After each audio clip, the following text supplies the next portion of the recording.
I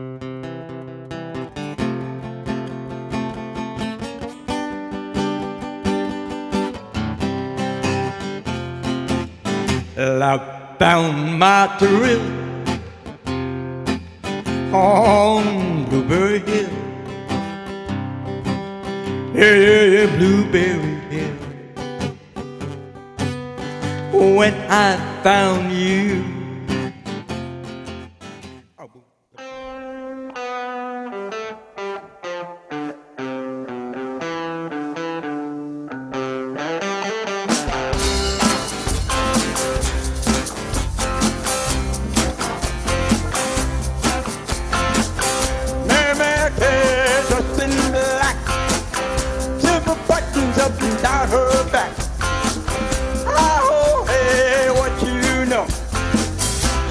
Needle, yeah, she can. So walking the dog, hey, walking the dog. If you don't know how to do it, show you how to walk that dog. Ask my mama for 15 cents. See the elephant jump that fence. Jump so high while he touched that sky. He didn't come down till the 4th of July, walking the dog. Hey, walking the dog. If you don't know how to do it, show you how to walk that dog. All right, Keith, take a for a walk and let him go there.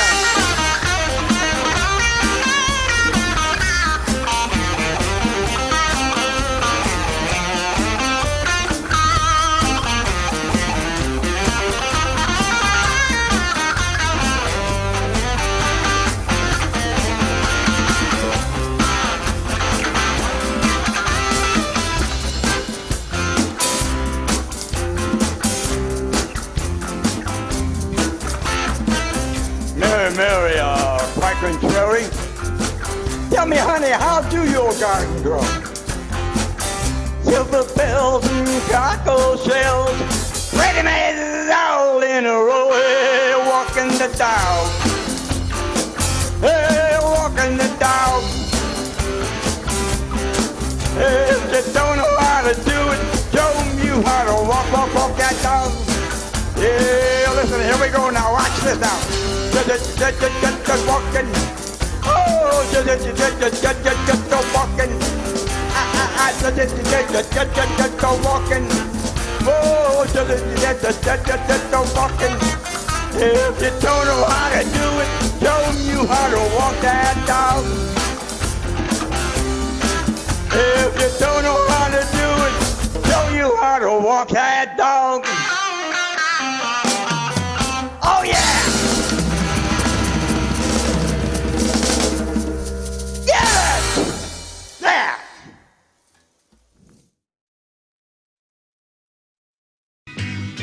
Well, here's what's happening this morning. I got a letter from Nancy who said, you got to check out my husband. He is an amazing musician. Yeah. And in fact, of course, I get this. We get this all the time. Like, yeah, yeah, right. Sure, I'm sure he's really great. And then I kept reading, and I learned this he was part of the Crestones from 1960. Take a look at this photo. They went to become one of Chicago's most popular rock bands back in the day. Well, so awesome. what were the Crestones like? Were they like the Turtles or Paul Revere and the Raiders? No. Or what is it? We were not the best musical group, but we were very good. First off, you can see why I look how pretty. Yeah, you're gorgeous, man. Show that picture again. Absolutely. Should we show the picture You guys again of the Crestones? sex appeal a lot. Which one are you? You're the guitar guy in the back. I'm the guitar player with the bass Two guitar, guitars. the double neck guitar. The double neck. Whoa. Yeah. Ah, nice. Look at yeah. you. Hot stuff. Yeah.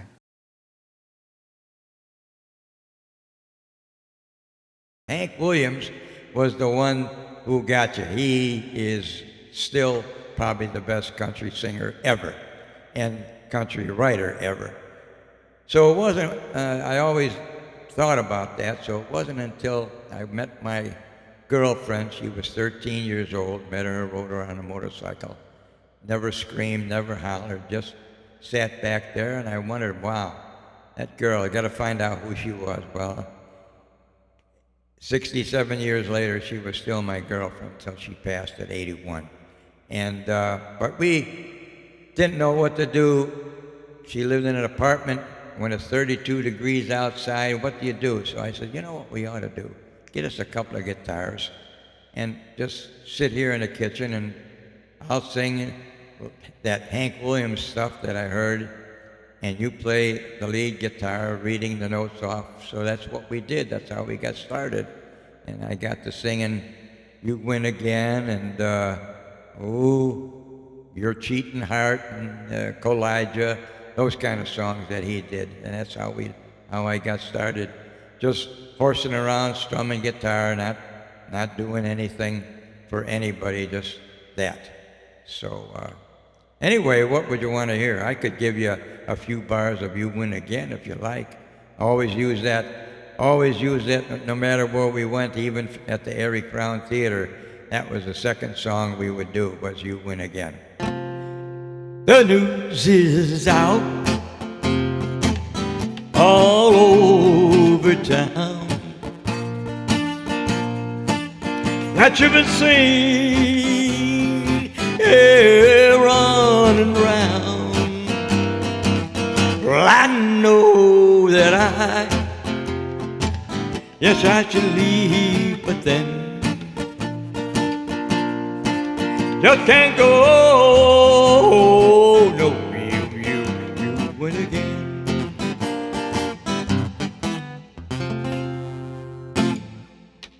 Excellent. Excellent.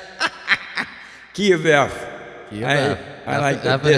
and A. I make sure the drummers know how to play in the key of F. You've heard me do that. I know you have, Brian. I have a few times. I tune the drums to F every time. And the drummer tunes his drums like he's tuning the F, and people that come on when I get off stage, they say, does he really have to do that? Absolutely. He's got to change key just like I do. We have a hard job. Very hard job. That's a hard job. Oh, Fats. Good Yeah, God. Fats Domino. See, when I got starting, well, even before that, when I had my, I had CZ-125, that's how I met my wife. And we would go to St. James Carnival. And Slim Pickens and his Wranglers used to come there. And I knew Slim for a couple of years because he would come, and I enjoyed it. He was kind of a Bob Wills type of band, you might say, fiddle, guitar, bass, upright bass, and he sang and that, and I was very intrigued. So when I learned Blue Moon of Kentucky by Bill Monroe, I was singing that in the key of F, and I went to the St. James Carnival, and I asked Slim, I said, Slim, could I come up and sing with you guys? This was at the carnival. There was 300, 400, 500 people there probably. Who knows? Anyway, he said, yeah. So I said, well, I got to go on. My wife and I, my girlfriend and I jumped on the CZ, went all the way back to my house, got my guitar, brought it back, got up on stage, and gonna do Blue Moon of Kentucky. So I start in the key of F, singing Blue Moon of Kentucky.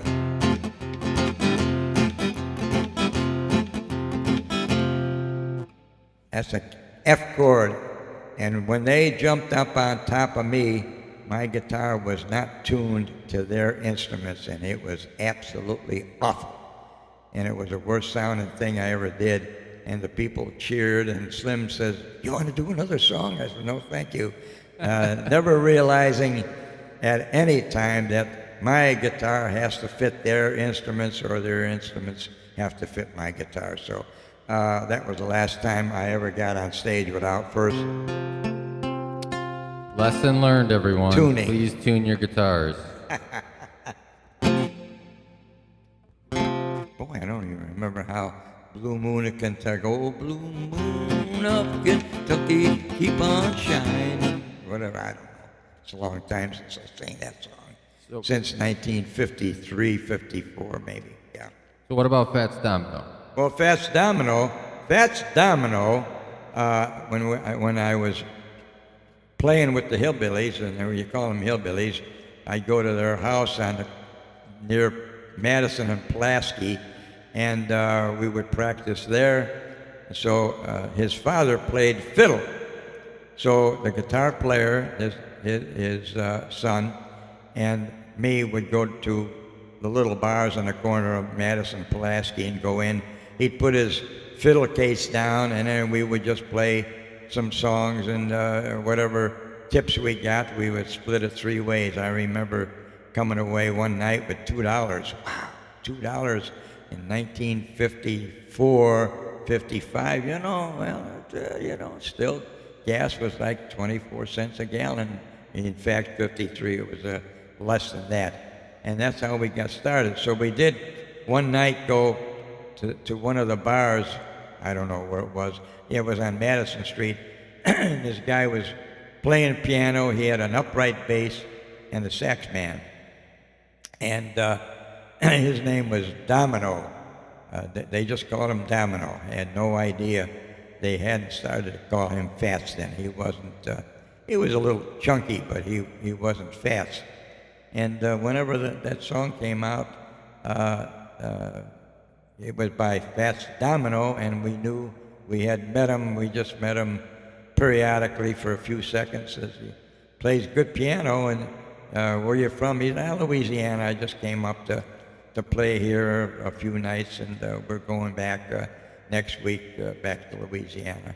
So that's how I met him. But like I say, it was a snap of the fingers thing, and bing bong, it was that quick. That's all. Before he really become nationally famous. Yeah. Around what year was that? Gosh, 54, 55, 56 maybe, I don't know. Oh, a few years ago. Yeah, a long time ago. Oh, geez. How about some Blueberry Hill? Oh, Blueberry Hill. A couple of bars of that.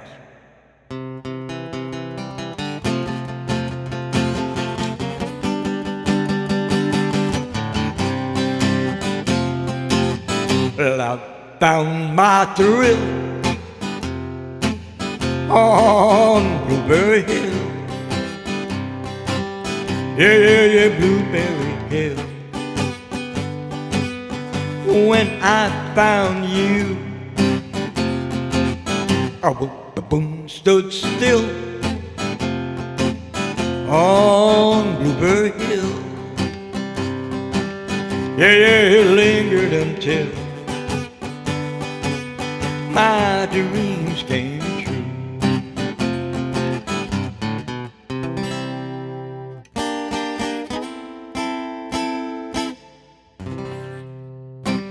All right. Yeah, there's more to the song than that, but you don't want to hear the whole thing anyway. You said that a lot of your endings are all the same. I keep forgetting what style it is, or you said there was a name to it, or Not at all. It's just if you'll listen to a lot of performers. Take for instance John Fogerty. Listen to a lot of his songs. You will hear pretty much the same chords, pretty much the same progression. His voice will change here and there, and yet, without a doubt, it all has the same. Barbara Streisand, she's another one. You can listen to her, and you'll always hear a certain way she ends songs or starts. And Frank Sinatra, everybody, even Elvis Presley, when they begin, a lot of his songs were all in the key of E. Very simple. So would you like to play any full songs, or you want to talk about Mack Attack coming up? Oh, Mack Attack. Well, we... You got these nifty new little picks. Yeah, Those are nice. I'm not even using one of my picks. They're brand new. What's it say? This is the Mack Attack. That's kind of fun. Anyway, we got started, the Crestones got started strictly by accident. Actually, by accident, actually. New Year's Eve, 59-60, a guitar player who I played with when I would go visit my wife's sister in Streamwood, we would go there, and he happened to be playing across the street, one day, and I said, hey, you play pretty good. I said, maybe next time I come, I'll bring my guitar, and you and I can just strum some songs, have some fun. Well, we had worked out about 5 or 6 complete songs from beginning to end, even with an ending. And it just so happened, New Year's Eve, 59-60, he called me up and he says, Dick, he says, I got a gig over at a bar, El Adobe Bar, and but the guy who sings and plays, he chickened out. He don't want to do it. Do you think I could do it? I said, sure, why not? We're not getting paid. Oh, well, that doesn't bother me none. So we went and we played for tips only. And we did a great job that night. It was surprisingly easy in a bar. Well, you know, New Year's Eve, fall flat on your face New Year's Eve, you got to be pretty bad. But we came away with $33 a piece. That's a pretty good piece of change in 1960. That's a pretty good chunk of change today. Even today, it isn't half bad, really, when you come right down to it. Gas was 23 cents. A loaf of bread was about 14 cents a loaf. It wasn't very expensive. So $33 went a pretty good distance. And about 2 weeks later, he called me up and he says, you know, I've been thinking, he says, you know, we made a lot of money that New Year's Eve. Do you think we could make money if we got a band together? I got a drummer, and you play and I play. Do you think we can make a few dollars? I said, well, why not give it a try? And we started playing at a little place in Wooddale Inn, in Wooddale, the corner of Irving Park Road and Addison Road. And we were there. We didn't get paid. We did the gig for nothing for about 6 months, but we got tips. And the tips I got for us singing Rocky Road Blues and playing Honky Tonk Part 1, Honky Tonk Part 2 made us. And then when we moved from there to Flicker Light, then we got an actual job where we made $20 a night. Now that was pretty darn good. And from then on, we moved up until we were opened up at the Kaz Bar, the corner of Rockwell and 63rd Street. And that's how we started with She's a Bad Motorcycle. That's one song. I should have had brought that record along. You don't have the record here, do you?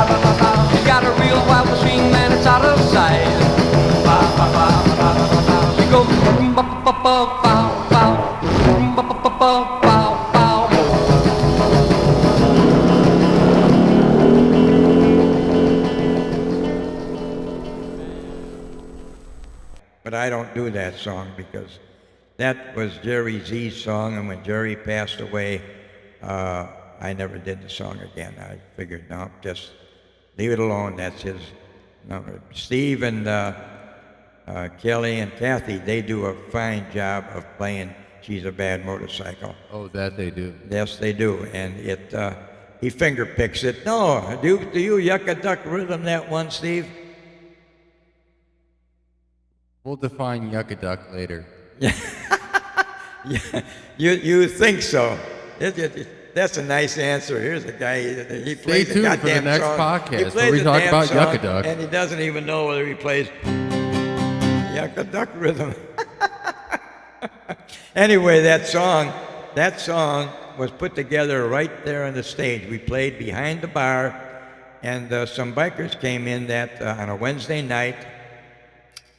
Could have been June, April, May, either May or June, one or the other. And they said, you know, you sing all these songs, but you never do anything for us. I said, well, what do you want us to do? Well, I don't know, something for you. So I started a rhythm. I don't even know how I started. Something like that. Guitar player jumped on top of me, and the drummer blurted out, "I got a baby, she's a bad motorcycle," and that's how the song got started. And that's how it got recorded in 63, 64. We were New Year's Eve when this guy come in and he says, "That motorcycle song," he says, "play that the next set." And we played it, and then when we went on break, he says, "We're going to record that, and I'm going to do something with it." So I thought, well, okay, I've heard that stuff before.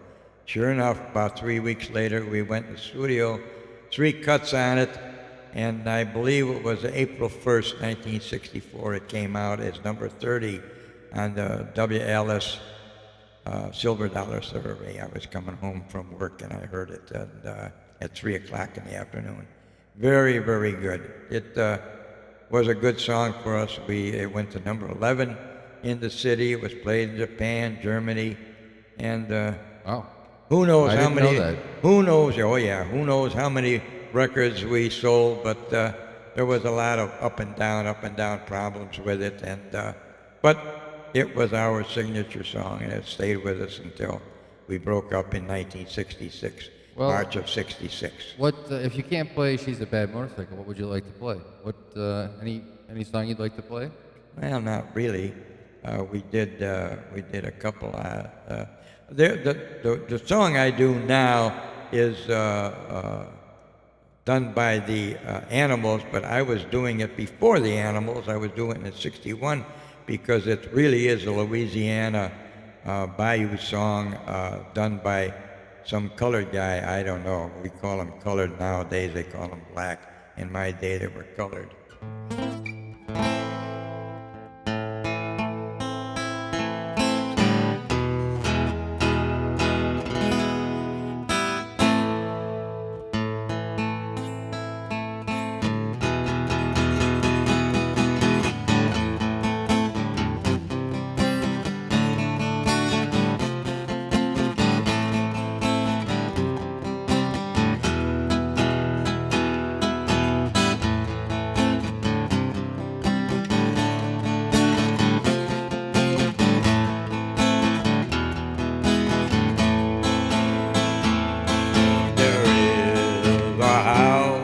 In New Orleans, you they call the rising sun,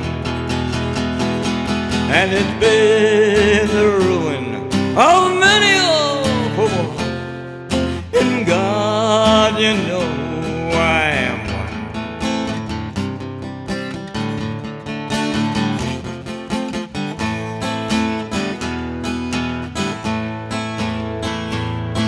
My mother, she was a tailor. Why, she sewed my new blue jeans. Yes, my father, he was a gambling man. Hey, down in New Orleans.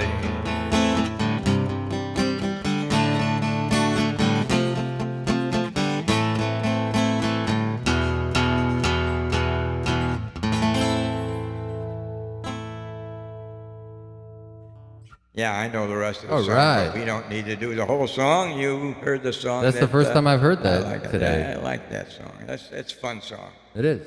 You bet. It's fantastic. Okay. What else we got? That's about it, huh? And that's a Well, that's what I do. I'm not going to do the whole song. That is one of my favorite ones. You Win Again, I always do. We could do a few bars of another one that I have fun that I did way back in the 60s. I think, who the heck did it? But I changed it to my own style. We all know that. In fact, Chris, you got a version of Walking Your Own Dog, but it's not the same one.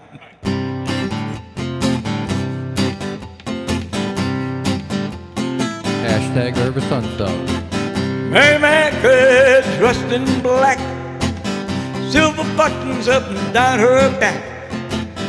Ho, ho, what you know She broke a needle, yeah, she can't sew, walking the dog.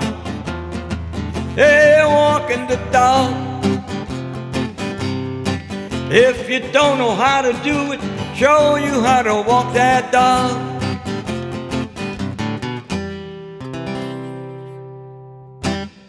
Okay. Reminds me of WGN. Oh, well. American Bandstand. When was that? No, American Bandstand. That when we had the record, there were. I just, you know what I just did, Steve, and yep, it did. So that's it for now. Yeah, American Bandstand.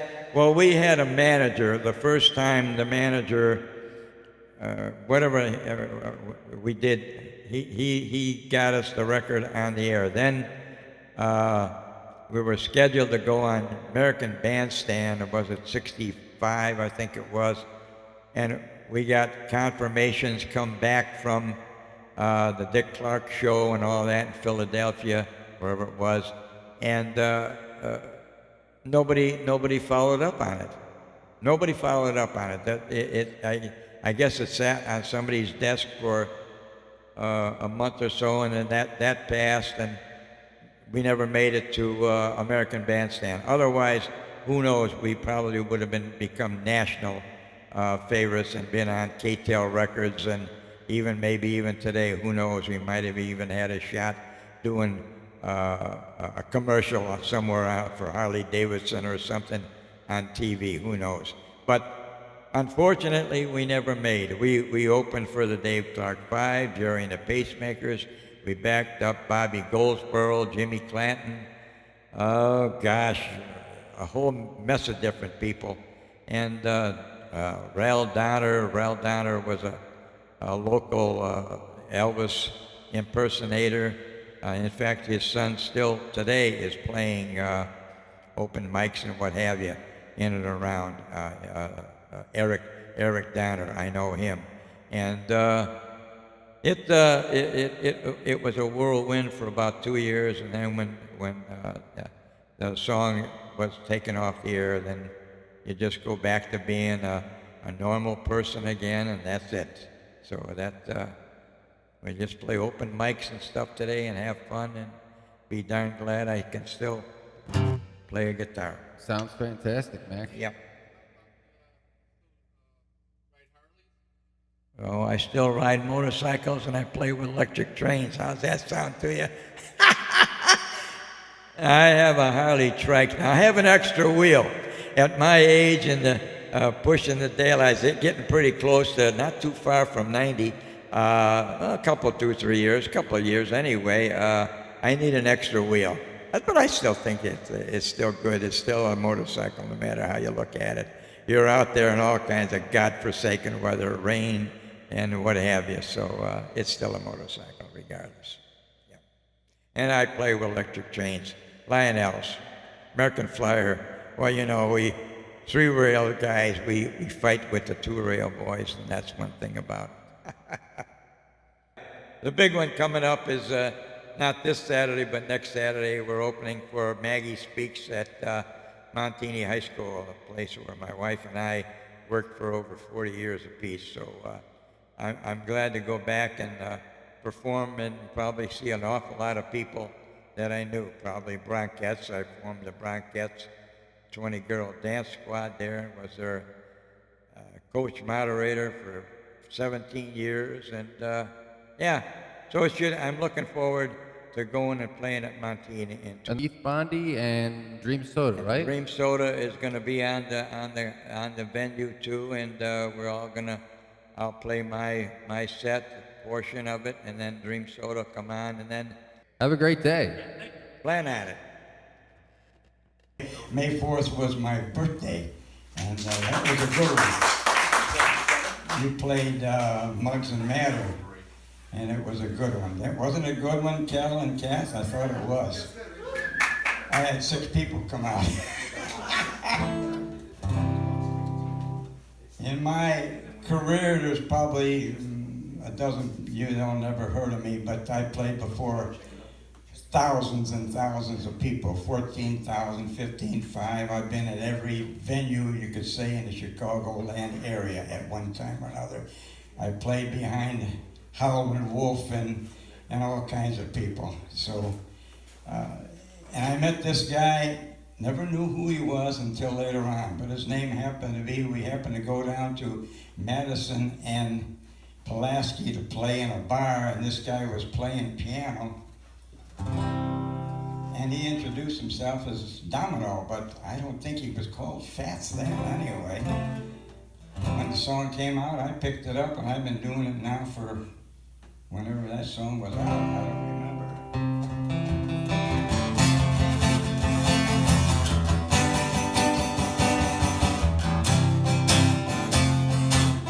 Well, I found my thrill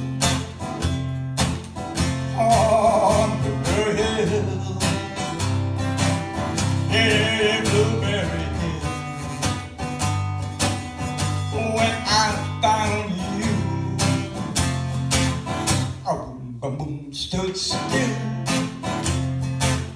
on the hill, yeah, lingered until my dreams came true. Willow play, love sweet melody. Those are the vows that we made, oh, were never to be. Oh, yeah, when we're apart, you know you're part of me still. You were not through. Well, I'm a blueberry hill.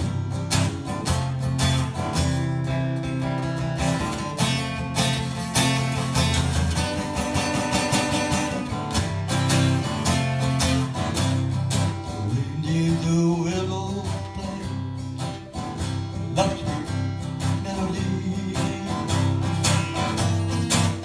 And all of the vows they were made, oh, were never to be. Oh, yeah.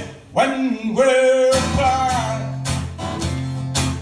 you know you're part of me still. Oh, why you were my girl. Well, I'm Blueberry Hill. You were my thrill. Oh, Blueberry Hill.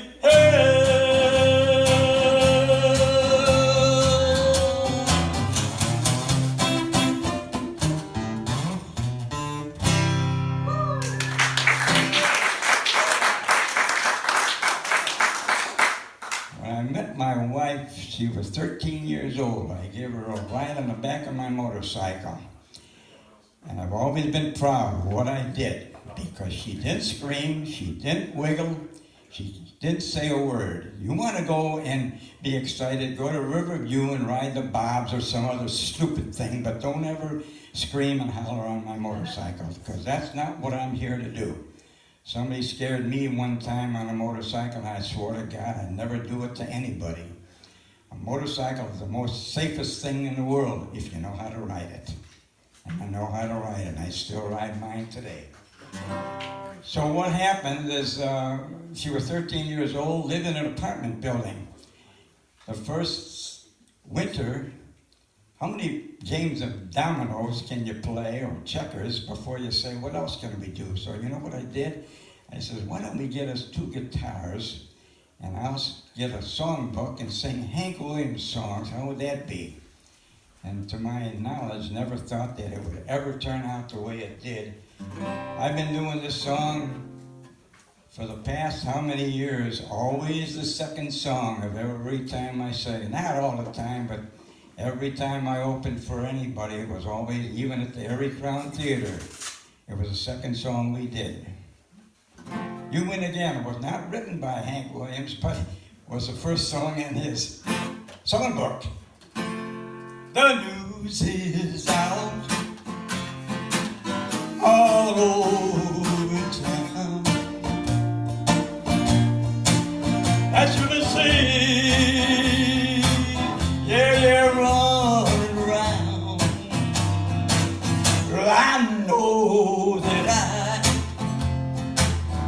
decide to leave with him. Can't let go, no, you will again. This heart of mine, yeah, well, it can never see whatever it all it knew for me. I just trust you. Well, it was my great sin.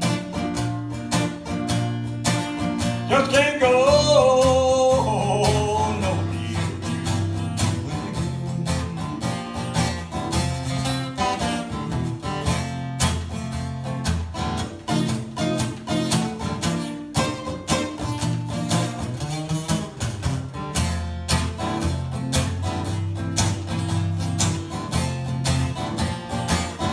The news is out all over town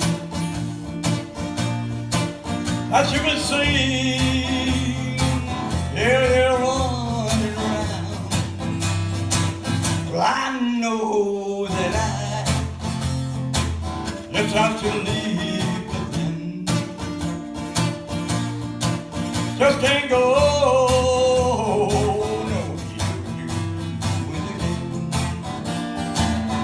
I just can't go no win again.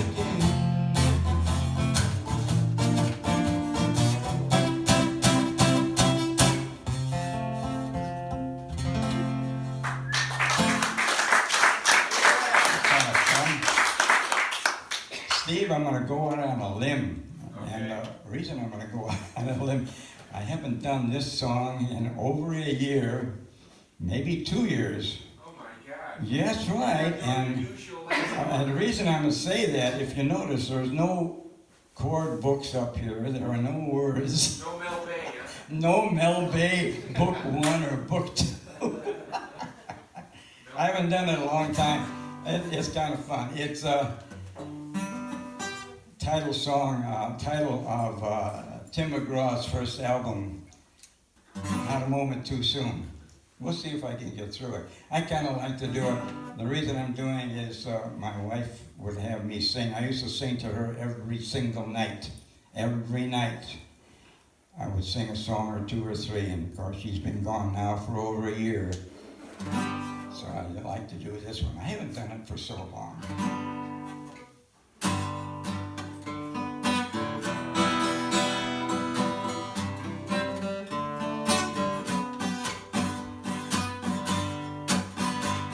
Standing at the end of my rain,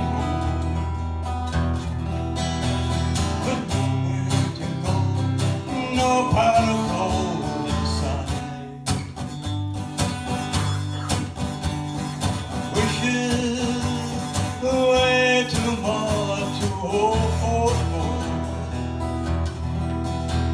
But when I saw you, well, I knew I seen the light, and not a moment too soon, without a minute to spare. You touched my heart, and I didn't have a prayer. In my lonely hour, the world took a look. Your sweet love saved me, and not a moment too soon.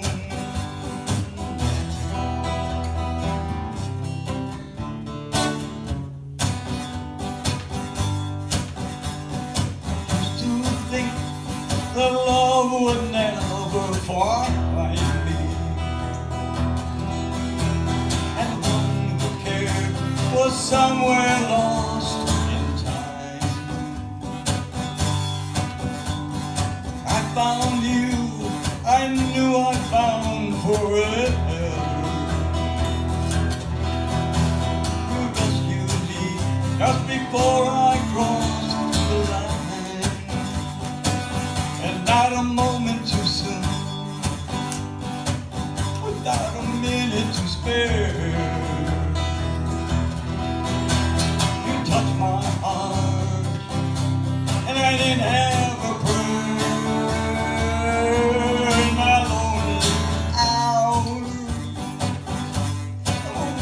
trouble with me. Sweet love saved me, and not a moment too soon. Your sweet love saved me. Oh, not a moment too soon.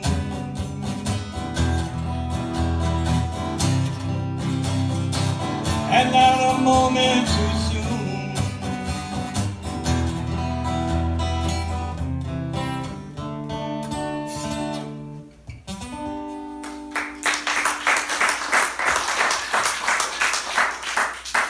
You want that? It ain't Mack. I know. You gotta do that to finish the song, don't you? Say to pull up, man. Thank you. Let me take this thing off and you can have it. Oh, thank you.